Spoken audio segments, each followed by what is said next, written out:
Something also interesting is someone who can join us and maybe provide some Ah, instances on this conversation. Jake Brown of the New York here we Post, go. host of the Sick podcast, Mets Magic with Sick Media, a weekly New York Mets podcast, talking everything New York Mets baseball with special guests. And he's also an I got you, yeah. executive I was producer hearing an echo there. of podcasts of New York Post. Jake Brown, how are you? How's it going, guys? Thanks for having me. Absolutely. Thank you for joining us here on One Talking the Mets. And I just wanted to get your opinion on just how last night went, and not specifically about the bullpen. We just finished talking about how the bullpen is certainly an issue for the Mets. They had a 5-run lead, and they win 7-6. It wasn't pretty, especially the way Diaz pitched. What do you make of this Mets bullpen, and maybe with the deadline, could they get an arm? Yeah, I think they have to. I think if they're serious about contending, which right now they should be, considering they have hopped over 8 teams to now be the second wild card team, and things look closer than they appear, whatever the line is in your rearview mirror. Yeah. They're catching the Braves. The Braves are right there in front of them. So it was a start getting Maton, and I think he got a sub-1 ERA in the postseason. So I know he gave up the homer last night, but he's got a nasty curveball. He doesn't blow you away, but guys who can blow you away are guys who might be coming back soon. And, Fujinami is an arm to watch. If he can control, have his command, he's been doing solid in rehab so far. He's been doing all right. He's been striking guys out. He gave up a run the other day, but otherwise he's been pretty good. And Bryce Montes de Oca has not been good, and they're hoping that he could be a guy they can bring up and replace, one of these arms. Cough, cough, Adam Ottavino. The number one guy for me in the trade market, if you could get it done with the divisional team, is Tanner Scott. Jake Diekman has been an atrocity, and Tanner Scott's a rental. The Marlins are 30 games under. I don't see any situation they don't trade him. The question is, would they trade him to the Mets? But he's really the number one guy I'm looking at. Mason Miller is going to be tough because Oakland is cheap. They got no money, and this guy's going to control till 2030. So even a dumb franchise like them would be even dumber to trade, a piece that they have locked in for cheap for so many years. So that one's going to take a lot more. But I can't see Tanner Scott costing more than, a mid-level prospect to get him. Also, sticking in the bullpen here, Jake, talk about Tyler McGill, because his starting, when he's a starter, it's not the prettiest thing in the world, and I'm a big Tyler McGill guy. I love what he brings to the table with his stuff. But could you see a world where maybe they move him to the bullpen? We've seen where Peterson, he's been better at starting position now, but guys like that maybe transition into the bullpen for the Mets. Yeah, listen, the guy's got 7 pitches. That's almost unheard of in the game. He developed that new American Spork or Sporkle, whatever. I think Sporkle might be that trivia game that we used to play online. But Sprinkler, yeah. Yeah, it's got a cool name, and he's got a lot of pitches, and I think that plays better to the bullpen. He's a guy I spoke to on the field a year or two ago, and he ripped me because his nickname is Big Drip, and I wore my drip outside. He's like, I don't need to show my drip. I can keep it hidden. I'm like, all right, you got me there. And his mom was right there next to him, and his mom is very vocal on Twitter. She follows me, so I can't talk too much smack about him because mama will come after me. Oh, can't have that. Yeah, I think he could be a good, one-inning guy or get a right-hand batter in the 7th inning. Listen, I think anything is better than Adam Ottavino at this point. I know he got out of the jam the other day, but I just think he might be finished. I think age has got to him, and he just doesn't have the stuff anymore. So I'd like to see that, but I'd like them to aim higher, whether that's on the trade market. Sean Reed Foley is a guy who's on his way back. He's throwing a bullpen session today. Unfortunately, you got the All-Star break for both the majors and minors, so he might not, be able to throw a rehab outing until next week. But Sean Reed Foley is within 10 days, I would say, of coming back, and this guy was lights out. I mean, he had a 1.6 ERA before he got hurt. So Reed Foley's a big piece. Fujinami is a piece that they took a flyer on that they haven't really got to see yet in the big leagues. That could be an intriguing piece. And then, like I said, a Tanner Scott, a Miller, maybe one of those other arms out there, a Kikuchi, a Carlos Estevez from the Angels. There are arms from bad teams that will be out there. And, David Stearns better be all in for one of these arms. I don't want to, I don't want to hear about which starter you're trading, which guy you're trading. If you trade one starting pitcher, fine. I really don't think they should trade anything because you're getting Senga back. But I don't want to hear a lot of this. All right, let's trade these guys because this team, they're a couple of bullpen pieces away from being a serious contender. Jake, you talk about not trading away a guy. I mean, I absolutely agree with you. You talk about that quintet, Severino, Quintana, Peterson, Christian Scott. Sean Manaea is probably my favorite of the bunch. He had a strong start to the Colorado series. I mean, just talk about him in particular. I'm running a spotlight on Sean Manaea and what you saw out of him. Yeah, I like Mani. He's a cool dude too. I think the whole cutting his hair. We were worried would he be the same Like pitcher? Samson losing his power. Yeah. Listen, I'm bald, so I'm team cut your hair Yeah. and go bald. It's a beautiful look. All the power in the world. Good job from Sean Mani. I was at the Hank Azaria, Jeff McNeil.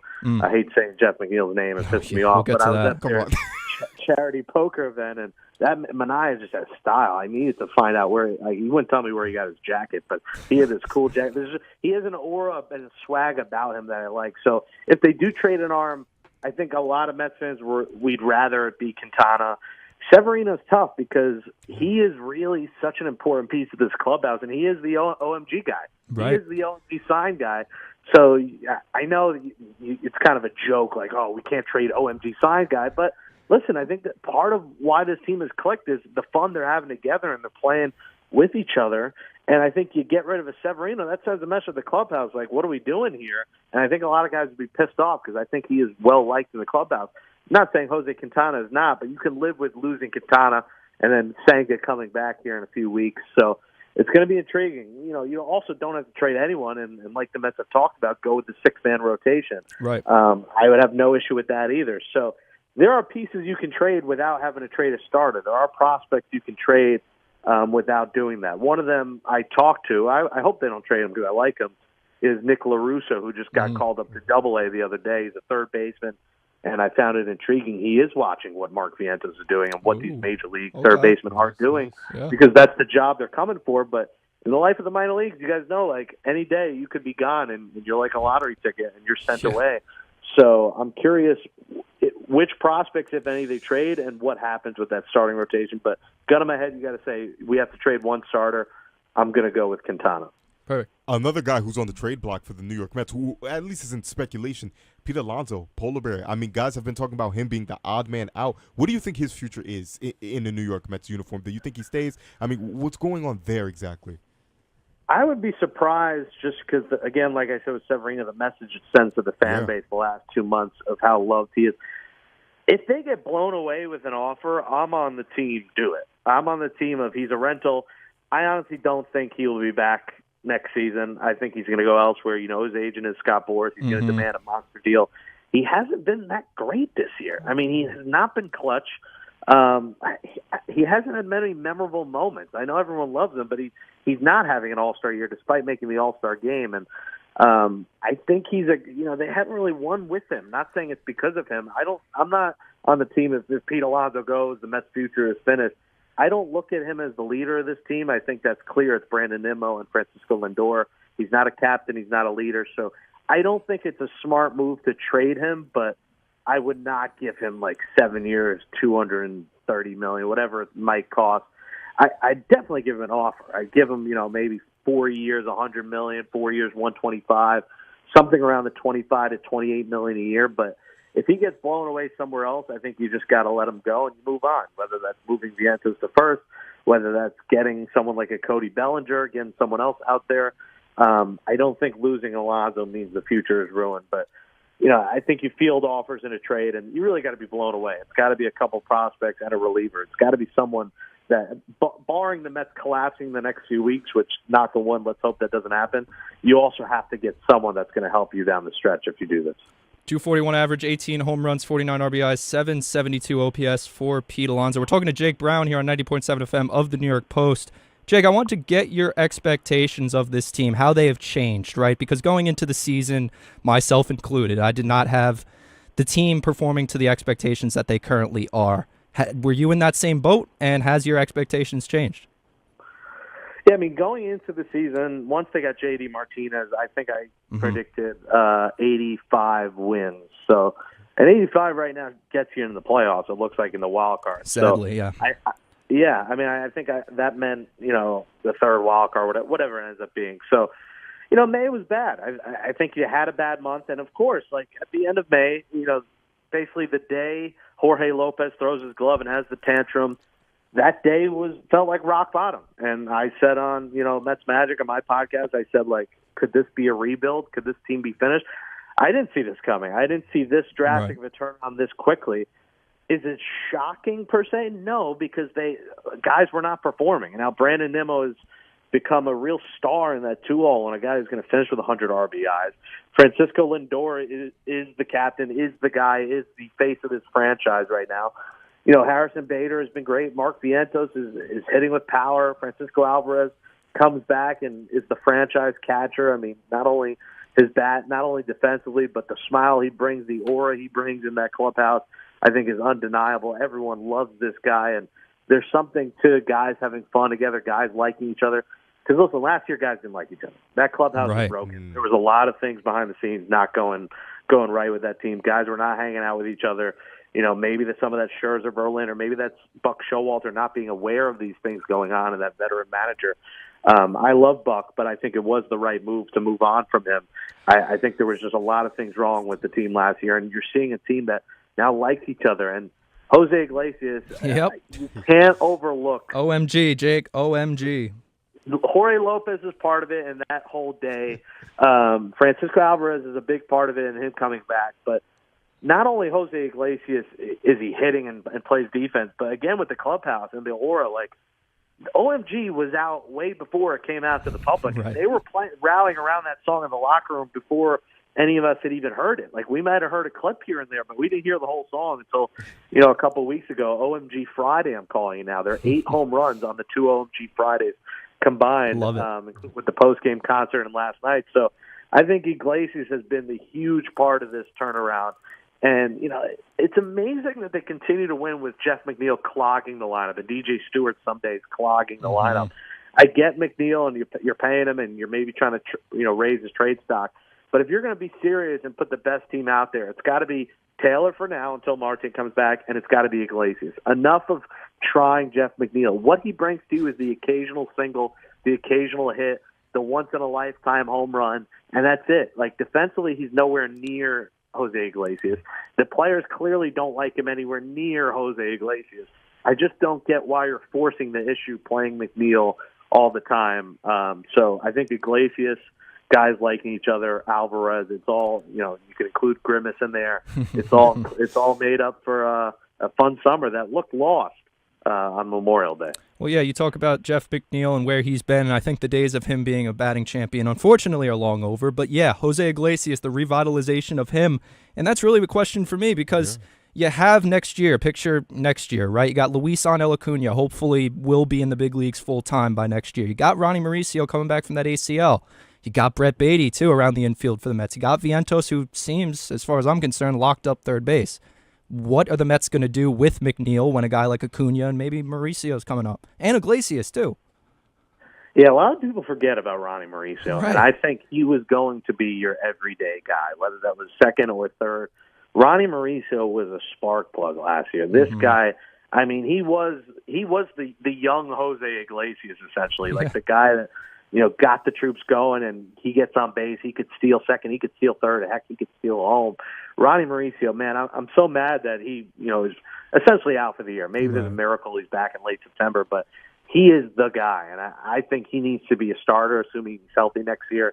Jeff McNeil, I think, will be gone, whether that's trade deadline this year, whether that's you got to eat the contract, whatever it may be. He cannot be on the roster.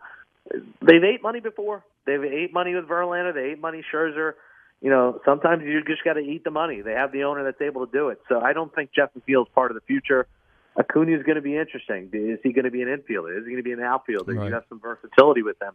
Brett Beatty, I'm not saying I'm done with him, but I would not mind if they traded him. Right. I think I've seen what I've needed to see. He's a solid bat, but he's essentially a 4A player.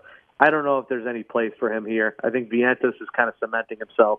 You got those 3 guys. There's no room for McNeil, and I just think there's no real room for Beatty. So I'm curious what they do with him. But hopefully, he continues to rake like he has had in AAA, and he becomes a trade piece. But I'm really excited to see Mauricio, excited to see Acuna, and we'll see Vientos. I think Vientos is part of the future, but again, maybe he down the road becomes a trade piece. So not a bad problem to have when you have too many guys, but I think clearly the odd man out is Jeff McNeil. Maybe one more question for the time that we have with you again. Jake Brown of the New York Post, thank you as always. But for me, Christian Scott, because he's pitching today for the Mets, and we saw last time that he pitched, I believe it was against the Pirates, and he was on that pitch limit. And you see Mendoza take him out after 77 pitches, and he was dealing that whole game. And Christian Scott going out there today, I don't know if the pitch limit is still going to be there, but also talking about Mendoza, do you like his decisions when it comes to things like that? And have you approved of his decisions all year? I mean, we talked about Buck, but really focusing on Mendoza.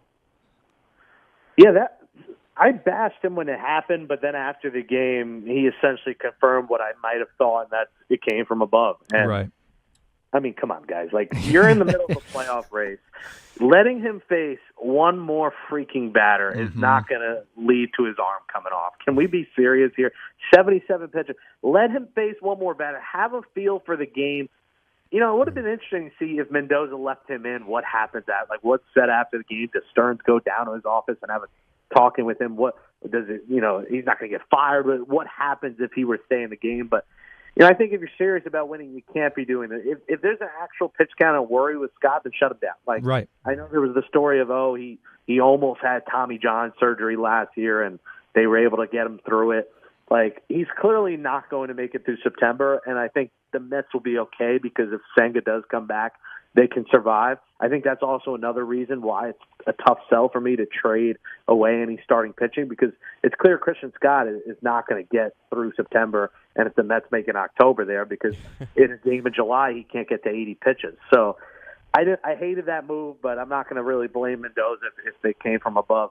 Overall, I think he's been okay. I think there's a situation here and there, but when you're not talking about the guy, and I haven't talked about him much, you're doing a good job. It's kind of like umpiring. Like, if you're not talking about the umpire, they're doing a good job. So I think Mendoza has stayed out of it. I like that last night. It's a blowout, doesn't really matter. I joked that he must have a 10 p.m. reservation at Rayo's. A lot of emotion last night, definitely.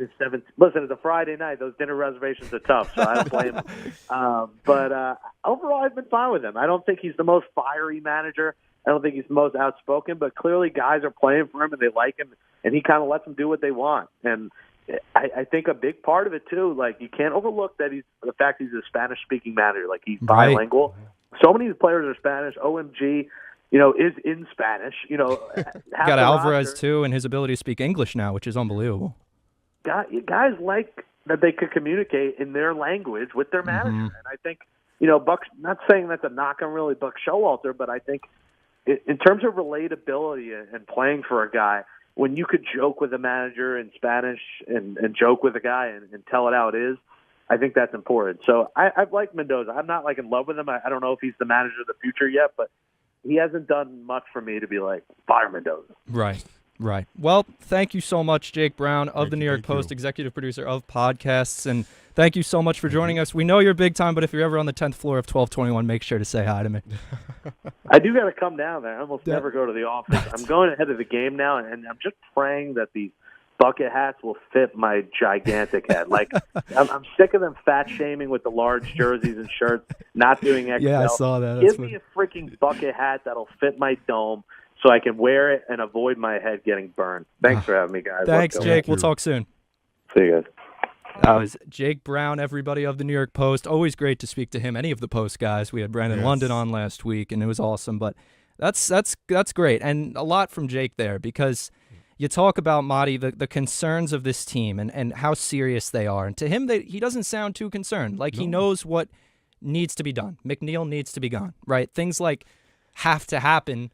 Alonso might be gone. Like, there's certain things you just have to come to gripes with if you're a Mets fan. But I'm happy that he talked about Christian Scott. And again, if there's an innings limit for him, please, or a pitch count limit, you gotta give this guy the yank, and just that's what you got to do if you're the Mets. I mean, Jeff McNeil 2 short years ago, it feels like it's unbelievable. It's crazy. Batting title and the Silver Slugger Award, nowhere near the player that he is now. You may have to cut your losses with him. Pete Alonso's the big one. Pete Alonso, Luis Severino, you're gonna have to make some decisions there, and I think the Mets are prepared to. I think they are prepared for wherever it comes. I will give this team this credit. I will say this season they've been poised. They've shown a lot of poise, even when they were 16-16. Now they're above 500, and they've been able to steer these waters. And I think if tough decisions do come their way, they'll be able to steer the waters. I think they'll be okay. And Mendoza will help too. Yes, he will. Yes, Jake Brown, he was a fan of Mendoza, and some people feel different, but listen, it's fine. We're a fan of him. We're a fan of anyone who supports this Mets team, and they're supporting themselves. They're playing well, so we'll see. And